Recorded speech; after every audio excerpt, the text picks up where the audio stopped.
오늘 이 말씀 가지고 성탄을 복되게 하는 자 되십시오 라는 제목으로 말씀의 은혜를 나누며, 이제 성탄절이 가까우는데 우리 모두가 다 성탄절을 복되게 하는 성도가 되기를 간절히 소망합니다. 모든 사람들이 성탄을 기뻐하지만 성탄을 성탄되게 하고 성탄을 복되게 하지 않습니다. 어떤 사람은 성탄절이라고 술집에 가서 부어라 따라라 마셔라 하고 술을 마십니다. 어떤 사람은 춤을 추고, 어떤 사람들은 백화점에 가서 쇼핑을 하고, 어떤 사람들은 여행을 떠나고 서로 자기들끼리 선물을 주고받으면서 성탄절이 정말 기쁘다라고 그렇게 말합니다. 여러분, 이거는 결코 성탄을 성탄되게 하는 것도 아니고 성탄을 복되게 하는 것도 아닙니다. 우리는 이 성탄의 의미가 무엇인지, 이 성탄이 어떻게 이루어진 것인지를 오늘 말씀을 통해서 살펴보면서 은혜가 되고 성탄을 성탄되게 하고 성탄을 복되게 하는 우리 모든 성남중앙교회 성도들이 되시기를 간절히 축복합니다.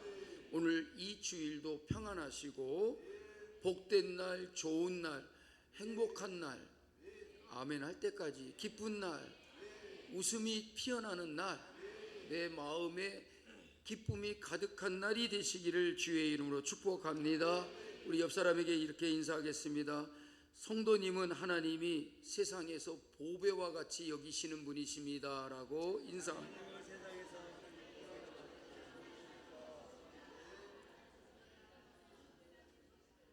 보배가 누구죠?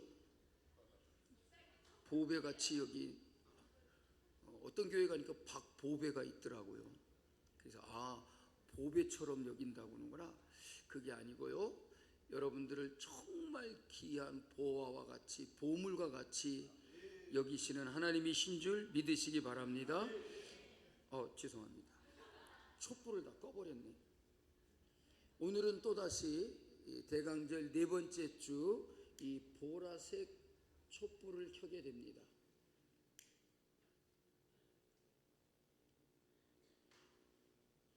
자, 이 네 번째 다시 켜는 이 보라색 초는 기쁨의 촛불입니다. 이제 예수님의 탄생을 기다리면서 천사들이 목자들에게 전하여 준 그 소식을 우리가 듣게 될 것이며, 그 소식이 우리에게 기쁨의 소식이 될 것이라는 말입니다. 목자들에게 천사가 전하기를 기쁨의 소식을 전했습니다. 한번 따라하겠습니다. 내가 온 백성에게 미칠 큰 기쁨의 좋은 소식을 너희에게 전하노라.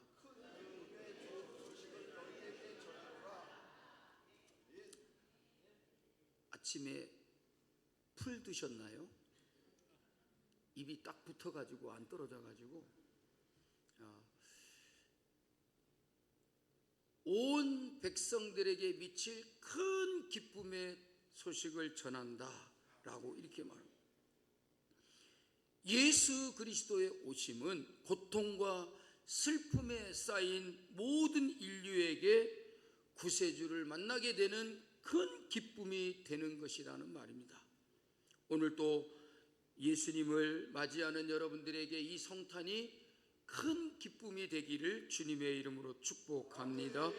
성탄절 전에 유치원에서 선생님이 아이들에게 물었습니다. 여러분, 크리스마스가 무슨 날이죠? 그랬더니 한 아이가 자신 있게 큰 소리로 대답합니다. 내 선물 받는 날이에요. 아니, 그게 아니고 크리스마스는 누가 오시는 날이죠? 그랬더니 한 아이가 또 대답합니다. 예, 산타크로스 할아버지요. 정말로 이 시대에 우리 아이들과 우리 모든 사람들에게 성탄절이 일그러진 성탄절이 아닌가 싶습니다. 성탄절은 먹고 마시고 노는 그런 날이라고 생각하는 사람들이 많이 있습니다. 우리 성도들 가운데에도 여러분 성탄절을 그냥 노는 날로, 즐기는 날로 그렇게 생각하는 사람들이 있지 않을까, 그런 두려움을 갖습니다. 여러분, 성탄하면 제일 먼저 생각나는 것이 무엇입니까? 트리요. 우리 교회 트리를 너무나 멋있게 해놔갖고 성탄절 하면 트리밖에는 내 눈에 들어오는 게 없지요. 여러분, 성탄절 하면 무엇보다도 예수님이 생각나요. 예수님을 기억해야 되고 예수님을 떠올리는 그런 성탄절이어야 한다는 말입니다. 하나님은 우리를 위하여 가장 귀한 선물을 주셨습니다. 그 귀한 선물이 바로 주 예수 그리스도이십니다. 하나님은 죄와 죽음으로 고통받는 우리를 위해서 당신의 아들 예수님을 이 땅에 보내주셨습니다. 이 땅에 오신 예수님은 분명코 우리에게 최고의 선물인 것입니다. 왜 우리에게 최고 선물인가? 이 예수님은 우리의 구원자이시기 때문입니다. 그는 그리스도이십니다. 그는 메시아입니다. 그는 구세주입니다. 이 세상을 구원하실 자로 오셨으니 이보다 더 귀하고 큰 선물이 어디 있겠습니까? 우리를 죄에서 구원하시기 위해서 인간의 몸을 입으시면서까지 이 땅에 오셨다는 말입니다. 1798년에 제네라고 하는 사람이 천연두로 죽어가는 많은 사람들을 살리기 위해서 젖소에서 천연두의 면역성을 가진 우두를 발견하게 되었습니다. 그것을 사람들에게 주사하면 천연두의 면역성이 생긴다라고 하는 것을 학회에다가 보고를 했습니다. 당시에 유명한 학계에 권위 있는 학자들을 위시해서 많은 동료 의사들은 질투와 시기에서 그를 비웃고 조롱했습니다. 시골뜨기 의사가 동물과 사람도 구별하지 못하는구나. 어떻게 젖소에서 추출한 그것을 가지고 사람들에게 주입을 할 수가 있느냐? 동물에게서 얻은 것 가지고 어떻게 인간의 몸의 질병을 치유할 수 있다고 하느냐라고 웃기는 얘기다. 정신 나간 시골뜨기 의사다라고 그렇게 비웃었습니다. 그래서 그것을 없애버리려고 했습니다. 그러므로 쟤네는 눈물을 머금고 몇 달 전에 내가 어느 사람에게 주사를 해서 그 효과가 나타났다는 것을 듣지 않았느냐라고 말했습니다. 그랬더니 그들은 한 사람의 임상 실험을 가지고 어떻게 모든 사람들을 다 살릴 수 있다라고 하느냐라고 또 비난을 합니다. 그러자 제니가 눈물을 흘리면서, 여러분 제 말을 들어보십시오. 나는 낳은 지 10하루밖에 되지 않은 우리 아들 신생아에게 이 주사를 주입했습니다. 10하루밖에 되지 않은 내 아들에게까지 실험을 했습니다. 그것은 바로 인류에게서 천연두를 없애버리기 위한 결사적인 노력이었다라고 하는 것입니다. 여러분, 오늘 본문의 말씀에 동정녀 마리아에게서 예수님이 탄생하시는 과정을 말하고 있습니다. 마태는 이 내용을 기록할 때에 예수님이 인간의 몸으로 오시는데 인간의 혈통을 받지 아니하고 성령으로 잉태되어서 참 신이 되었고 참 사람이 되었다라고 하는 것을 보여주고자 하는 것입니다. 하나님은 죄로 말미암아 죽을 수밖에 없는 우리 인간을 구원하시기 위하여서 하나님께서 인간이 되게 하셨다는 거예요. 그는 인간의 혈통을 입지 아니하고 성령으로 잉태되어 그렇게 났다라고 말하고 있습니다. 그래서 앞서 1절부터 17절 말씀에 보면 예수 그리스도의 계보에 관해서 기록하고 있는 말씀이 있습니다. 이 예수님의 족보에 관해서 얘기할 때 특이한 점은 아브라함으로부터 마리아의 남편 요셉에 이르기까지 어떤 말을 사용하고 있냐면 낳고 낳고라는 단어를 사용하고 있습니다. 아브라함이 이삭을 낳고, 이삭이 야곱이 요셉을 낳고. 처음 들어보는 얘기입니까? 그래서 낳고 그래서 마리아의 남편인 요셉에게까지 누구를 낳았는지를 계속적으로 얘기를 하고 있습니다.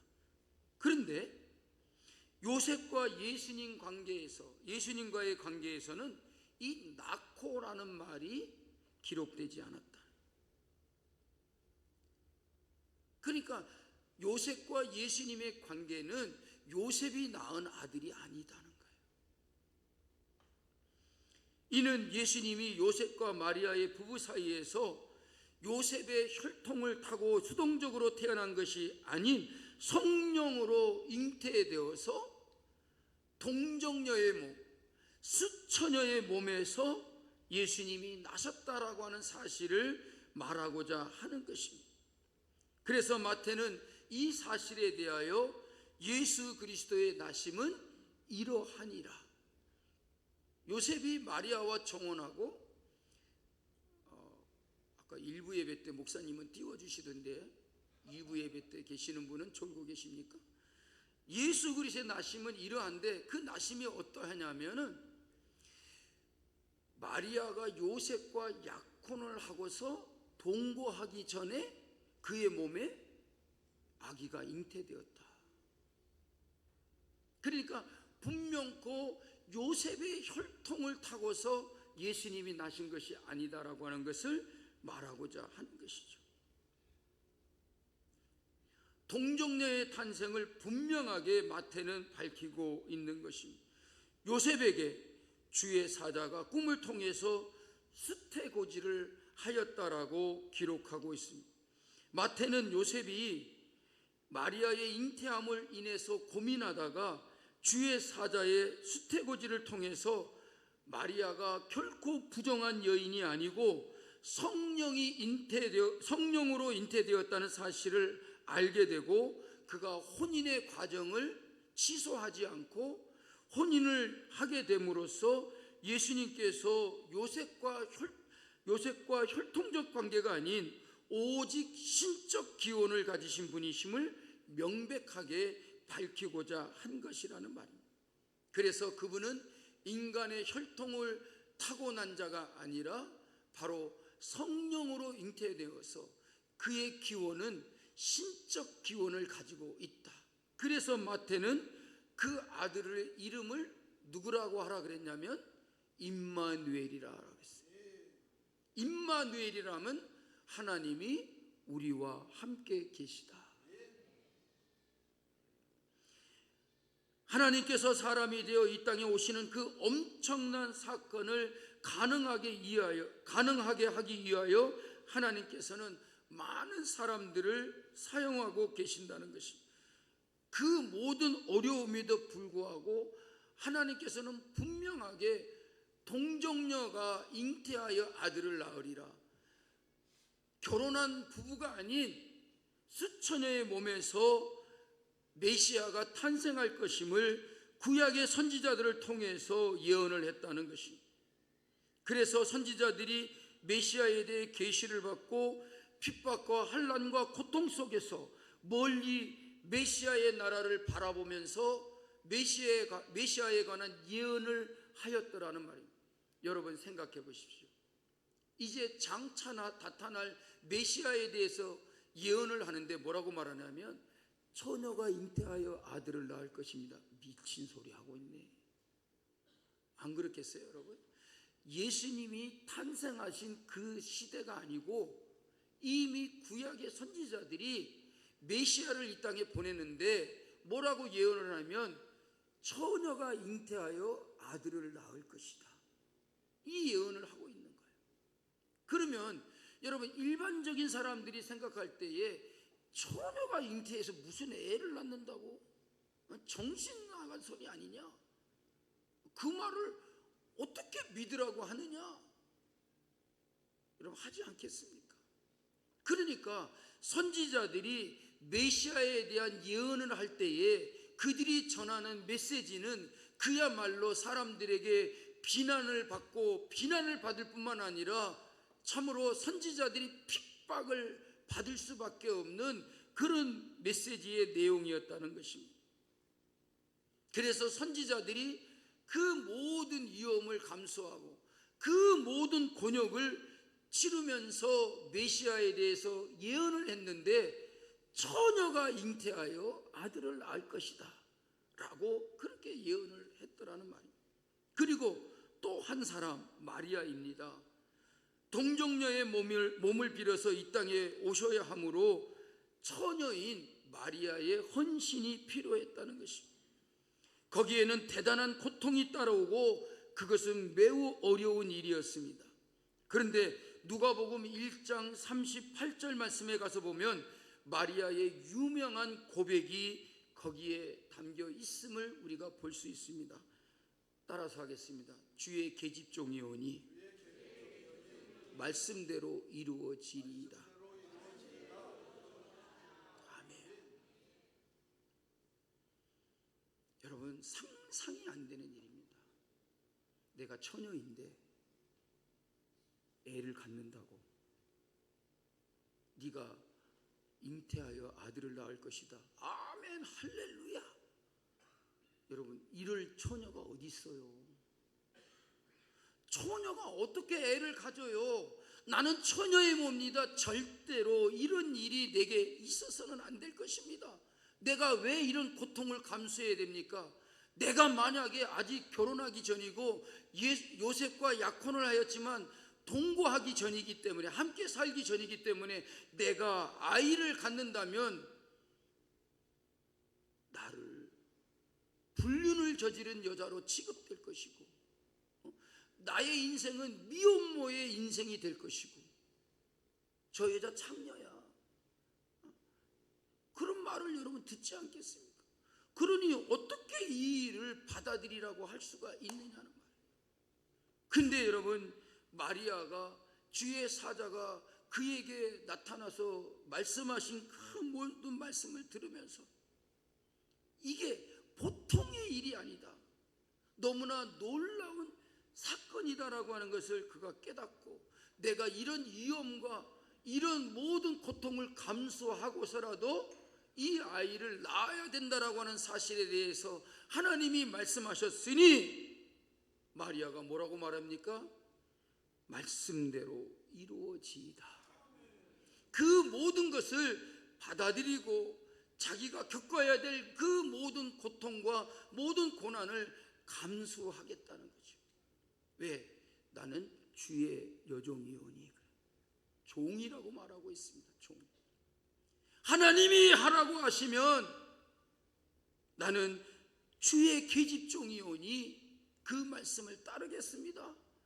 그 말씀에 내가 믿을 수 없지만 순종하겠습니다 라고 이렇게 말합니다. 여러분 보십시오. 이 엄청난 수용의 사건이 바로 성탄을 성탄되게 하였다는 것입니다.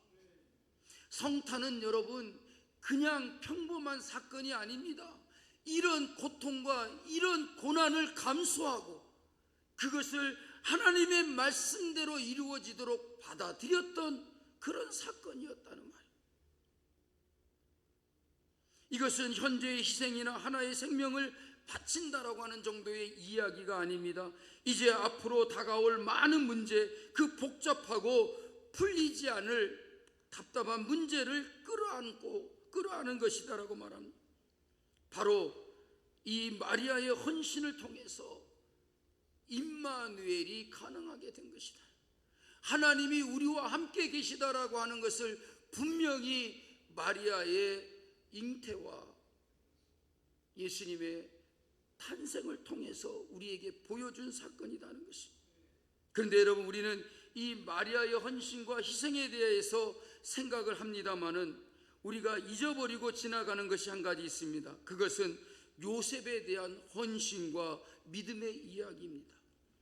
요셉의 아름다운 희생과 헌신이 있었기 때문에 성탄이 성탄되었다는 말입니다. 자기와 정혼한 여자가 아이를 가졌다라고 하는 충격적인 말을 들었습니다. 여러분, 우리 입장에서 한번 생각해 보십시오. 나와 약혼한 여자가 아이를 가졌답니다. 오라 놀랍다. 참으로 신기한 일이도다. 기쁘도다. 여러분, 그럴 남자가 어디 있습니까? 그토록 사랑하고 정말로 내 몸처럼 아꼈던 그 여자가 나와 약혼을 하고 무슨 일인지 아이를 가졌다는 거예요. 여러분, 저 같은 성격이면 아마 뒤집어졌을 거예요. 얼마나 여러분 열불나겠습니까? 분통이 터지겠습니까? 네가 무슨 일을 했어? 죄송합니다. 여기다 손가락질해서 네가 무슨 일을 했어? 네가 무슨 부정한 짓을 했구나. 이 창녀 같은 여자야. 어떻게 나와 약혼을 하고 다른 남자와 관계를 갖고 아이를 가질 수 있단 말이냐고. 여러분, 이러지 않겠습니까? 아닌 것 같아요. 제 성격이라면 아마 뒤집어졌을 거예요. 그런 여자를 어떻게 감히 가만히 놔두겠습니까? 분통이 터지고 막 화가 나갖고 그 여자의 꼴도 보기 싫다고 말하면서 그 여자를 끌어다가 이 여자가 나와 약혼해놓고 아직 결혼도 안 했는데 같이 살지도 않았는데 아이를 가졌습니다. 이 여자를 처벌해 주십시오. 이 부정한 여자는 당연히 응당히 처벌을 받아야 됩니다라고 여러분 발끈하지 않겠어요? 요셉도 결코 상식적으로 이해가 되지 않았어요. 받아들일 수 없는 일이었어요. 자기가 약혼한 여자가, 처녀가 아이를 가졌단 말입니다. 여러분, 이런 문제에 대해서, 이런 일에 대한 사람들의 일반적인 상식은 뭡니까? 그 여자가 부정한 여자고 그 여자는 분명히 불륜을 저질렀다라고 전제하게 될 것이다. 그리고 당시에 그런 여자는 율법에 보면 돌로 맞아 죽어야 될 여자다. 그래서 그런 여자들은 돌로 쳐 죽였다라고 하는 겁니다. 근데 여러분 보세요. 요셉도 그런 갈등과 혼란에 빠졌을 것입니다. 어떻게 이럴 수가 있나? 나와 약혼하고 이제 결혼할 날이 얼마 안 남았는데 그거를 못 참고 어떤 남자와 잠을 잤기에 애를 가졌단 말이냐. 여러분, 이렇게 곡해하고 이런 오해를 불러일으키지 않겠습니까? 그런데 그래서 주의 사자가 요셉에게도 나타났습니다. 마리아가 잉태된 것은 성령으로 잉태된 것이니 마리아 데려오기를 두려워하지 말라. 걱정하지 않아도 돼. 하나님이 하신 일이야. 그러니까 여러분, 요셉이 어떤 태도를 취합니까? 이를 드러내지 아니하려고 했다는 거예요. 자기와 약혼한 여자가 임신했다고, 잉태하게 됐다고 동네방네 막 떠들고 다니고 사람들에게 이 여자가 부정한 짓을 해가지고 아이를 가진 것 같습니다. 나와 약혼했는데 이제 결혼할 날이 가까웠는데 어떻게 이 여자가 아이를 가질 수 있단 말입니까? 그러면서 그 여자에 대해서, 마리아에 대해서 막 떠들고 다니고 동네방네 불고 다니지 않겠습니까? 그런데 요셉이 그렇게 하지 않았다는 거예요. 왜 그랬을까요? 이 마리아에게는 보호자가 필요했습니다. 그녀가 창녀 취급을 받지 않거나 돌에 맞아 죽지 아니해야 되거든요. 그래서 오늘 마리아의 약혼자인 요셉의 헌신이 절대적으로 필요했던 것이죠. 그 문제의 중심에 서 있던 요셉은 어떤 사람입니까? 성경은 그를 의로운 사람이다 라고 이렇게 말합니다만 더 자세히 살펴보면 그의 헌신이 얼마나 성탄을 복되게 했는지 알 수가 있습니다. 그 엄청난 소식을 듣고도 겉으로 드러내지 아니하고 참으로 그 마리아를 보호하려고 했다. 그리고 자기와 하룻밤도 자지도 않았는데 아이를 가진 그 여자를 데리고 왔다. 한번 생각해 보십시오. 만약에 요셉이 그 일에 대해서 분개하고 노발대발해가지고 그 여자를 율법대로 돌로 쳐 죽여야 됩니다라고 했을 때에, 여러분, 마리아가 돌에 맞아 죽었으면 성탄이 어디 있습니까? 예수 그리스도가 어떻게 이 땅에 태어날 수 있느냐 말이에요.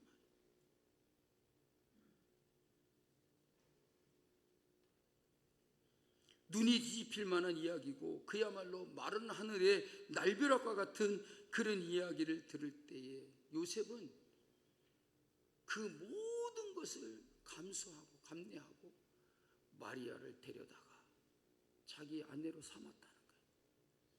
이렇게 해서 바로 예수 그리스도가 탄생하게 되었다는 이야기를 마태가 우리에게 전해주고 있는 것입니다. 그분은 정말로 하나님의 아들이시오, 그분은 인간의 혈통을 타고난 자가 아니라 하나님으로서 이 땅에 오신 것이다. 그래서 임마누엘이다. 그래서 참 신이 되고 참 인간이 되어서 죄로 말미암아 죽을 수밖에 없는 우리 인간들을 구원하시기 위해서 예수님이 이 땅에 탄생하십니다. 여러분, 가만히 생각해 보십시오. 그냥 정상적인 부부에서 아이가 낳는데 이를 예수라 하라, 하나님께서 보내신 아들이다라고 하면 얼마나 쉽죠. 그때 하나님은 이 모든 그 엄청난 사건을 통해서 예수가 탄생하신 것을 우리에게 들려주고 있는 것은 바로 예수님이 메시아다, 인간을 구원할 구세주가 되셨다, 그것을 분명히 말해주고 있다는 것입니다. 사랑하는 성도 여러분, 마리아와 요셉은 예수님을 낳기까지 세상의 모든 것 다 내려놓았습니다. 세상의 모든 것 다 버렸습니다. 고통도 비난도 욕도 상관하지 않았습니다. 하나님의 뜻이라면 하나님의 말씀대로 이루어지이다라고 순종했다는 말. 여러분, 우리는 성탄절을 맞이하고 있습니다. 해마다 느끼는 바와 같이 올해도 정말 다사다난했던 한 해였습니다. 어느 때보다도 예수 그리스도의 오심이 절실히 우리에게 필요한 때이기도 합니다. 이제 주님께서 오십니다. 여러분, 우리도 성탄을 성탄되게 하십시다. 단순한 탄생에 그치는 것이 아니라 성탄을 복되게 하는 사랑하는 성도 여러분들이 되시기를 주님의 이름으로 축복합니다. 그러려면 어떻게 해야 되겠습니까? 이 땅에 오시는 예수 그리스도를 위하여 마리아와 같이 요셉같이 우리도 모든 희생을 감수하고 그 고난과 그 고통을 감수하고 내게 주어진 십자가를 지고 하나님의 뜻을 이루려는 삶을 살아가는 우리가 되고자 할 때에 예수 그리스도의 성탄을 성탄되게 하고 이 땅에 우리의 구원자로 오시는 예수님의 성탄을 복되게 하는 것임을 우리는 잊지 말아야 할 줄로 믿습니다. 예수 믿으면서 신앙생활하면서 여러분, 세상에서 고난을 당하고 핍박을 받고 환난을 겪는 것에 대해서 두려워하지 마십시오. 예수를 위하여라면 정말로 내 목숨도 내놓고 주님의 뜻이라면 살기도 하고 죽기도 하고 그런 믿음을 가지고 살아갈 때에 우리를 구원하러 오시는 이 땅에 오시는 예수님을 맞이하는 우리가 성탄을 복되게 하는 자들임을 우리는 잊지 말아야 할 것입니다. 여러분, 고난을 마다하지 않고 믿음을 지키고 하나님의 뜻이 우리 가운데 이루어지기를 간절히 바라면서 나의 십자가 지고 예수님을 위해서라면 나의 그 고통은 그것쯤이야 얼마든지 내가 감내하고 그 고난을 이겨내면서 거룩하신 하나님의 아들 예수님이 이 땅에 탄생될 수 있도록 이 예수님의 성탄에 쓰임받는 저와 여러분들이 되시기를 주의 이름으로 축복합니다. 여러분들로 말미암아 이 성탄절이 더욱더 복된 성탄절이 되어질 수 있기를 주님의 이름으로 축복합니다. 다 같이 자리에서 일어나시겠습니다.